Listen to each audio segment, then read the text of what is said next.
มาปิดท้ายที่เงือกน้อยเยาวชนลาวขั้ว1เหรียญคำ2เหรียญเงินและ3เหรียญทองการแข่งขันกีฬาลอยน้ำชิงแชมป์ประเทศไทย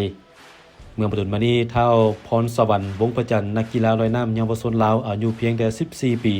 จากสโมสรฝึกสอนกีฬาทางน้ำเวียงจันทน์สามารถคว้า1เหรียญคำ2เหรียญเงินในการแข่งขันกีฬาลอยน้ำชิงแชมป์ประเทศไทยจัดขึ้นในท่าที่ผ่านมาที่แขวงขอนแก่นขณะที่นางอันนายาลินภูเหลืองหงอายุ15ปีญาติได้3เหรียญทองในงานดังกล่าวการแข่งขันชิงแชมป์ประเทศไทยครั้งนี้มีนักกีฬา500คนจาก17แขวงรวม40ทีมทั่วประเทศไทยเข้าร่วมและนักกีฬาของสโมสรฝึกสอนกีฬาทางน้ำเวียงจันทน์ได้ส่งนักกีฬาเข้าร่วมทั้งหมด13คน